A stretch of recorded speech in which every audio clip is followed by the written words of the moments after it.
I went to preach one time in Zaria. I came back to that city. And when I came back, the meeting I went for was a mighty meeting, wonderful meeting. And I went to the office. The devil was waiting for me there. Stirred up all kinds of stuff on Monday morning. Then I came back again. I was so hot. And I was trying to pray, but I didn't have the capacity because the hot had disconnected me from the line. A man that is discouraged cannot hear God. You must understand that. If you are discouraged, discouragement is like an insulation that brings about a temporary disconnection from God. Except that discouragement is taken away, you are cut off. Now when I was in that mood, suddenly, because the door to my room had no lock, if you push it hard enough, it will slip open. And when it slips open, it has a noise. And I was trying to focus on the Lord, and then I heard, is this your house? Go to your house now.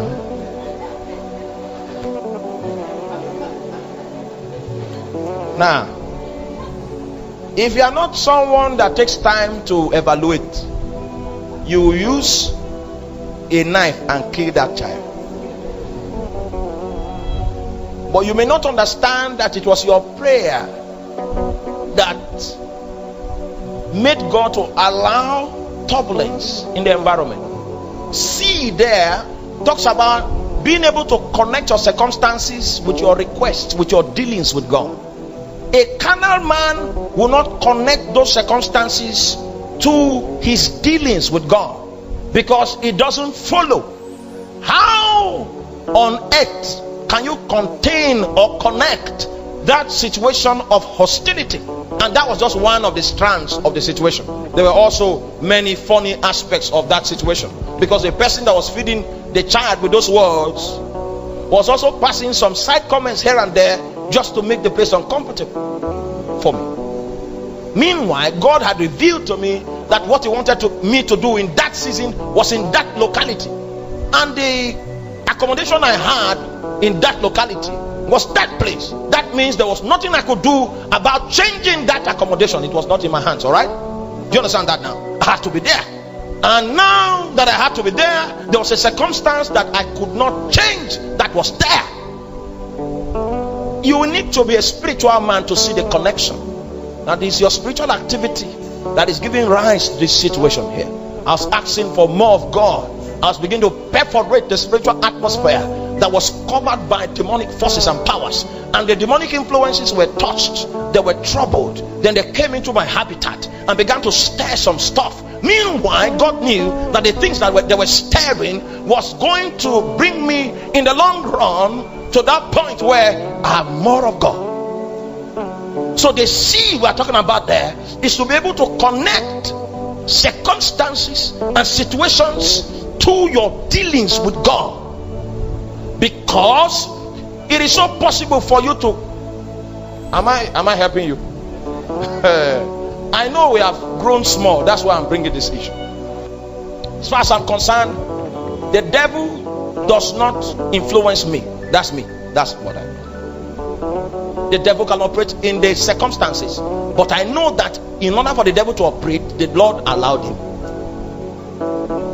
Okay, there are circumstances also that I know that this trespass, God is expecting me to deal with the devil. All right, I'm not saying that everything wrong is God that allowed it, but I'm talking about a situation that you pray about, it doesn't change. You fast about it, it doesn't change. People agree with you, it doesn't change in that moment. There is something about government that is at work in that situation. There is something about the position of God about the situation that will not make it change just yet. You get it? Oh, you are not getting it. Something about the government of God that is attached to it. Then if you see a situation like that, you need to go back to God and find out the connection. When I began to grow in God, my grades in the university began to fall. I prayed on it, I fasted, it didn't change. I anointed it, it didn't change. Well, I said, Lord, I accept, no problem. Let's still go on. I must not understand everything. Years later, God told me that I knew, but He reminded me that my pride was connected to my academic excellence. And so, two of them cannot exist together. It's either He takes my pride away, or He takes the call away. Because my call could not survive in a habitat of pride. You get it? So since the call was more in His interest, so the grace had to go, so that the pride would not have any anchor to hold. You see, so the government of God was at work in that situation. It didn't seem like a good situation to me, but you see, it was the Lord that allowed it to happen so. And if you are not a sensitive person, you will not see the hand of the Lord in the contrary situation. You get it? So in order for you to make progress and to receive the ministry of the Spirit of truth in its full scope, you must be able to see him operating through circumstances that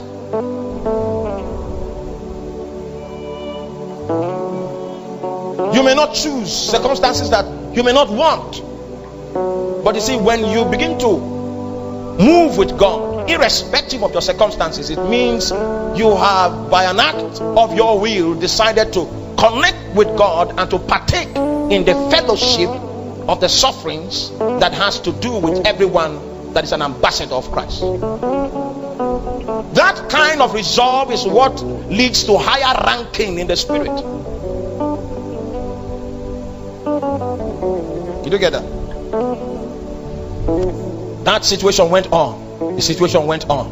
It went on. And you see, there are some situations that come close enough that it comes as close as your nose. When you see a situation like that, that is so close to you, it's around you. First of all, I need you to understand that what God wants to achieve, first and foremost, many other things He may want to achieve, but first and foremost, He wants to do something on your character. When the thing is close like that, you can't run away from it. You shift back it 2 steps, the thing shifts 3 steps, and it's always under your nose. When you see it like that, you must understand that God wants to work on your character. That there's a dimension of His operation that you will not enter into if some character issues are not dealt with, and some fruits of the Spirit do not begin to, some dimensions of the fruit of the Spirit doesn't begin to manifest. You will not be ushered into that realm. And so as far as God is concerned, it is profitable for you to go through that situation, because He's a custodian of the just scales of the Spirit and the balances. When He weighed the situation and weighed the outcome of the situation, He now judged that it was better for you to suffer in this present time in view of the glory that will be revealed in you. You see that calculation? But many times the mind of a normal, natural man does not synchronize with the way he operates. And so in order for you to prosper in the ministry of a spirit that is saddled with the responsibility of bringing us into reality, you must be able to see His hand. When you see His hand, a situation that was intended to break you down will be the same situation that will lift you up.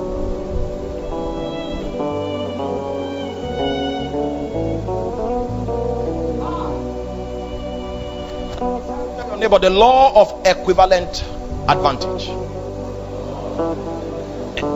and that law states that any situation that has the capacity to bring you down has an equal capacity to lift you up. And they sold this young man Joseph into slavery. Then from slavery he became a prime minister. And he could not be a prime minister in that land because there was no government in that land. In fact, that land had no sustenance, no agricultural sustenance. He would have died there. So they sold him into slavery. So the potential of being a prime minister was now in the land that he was sold into.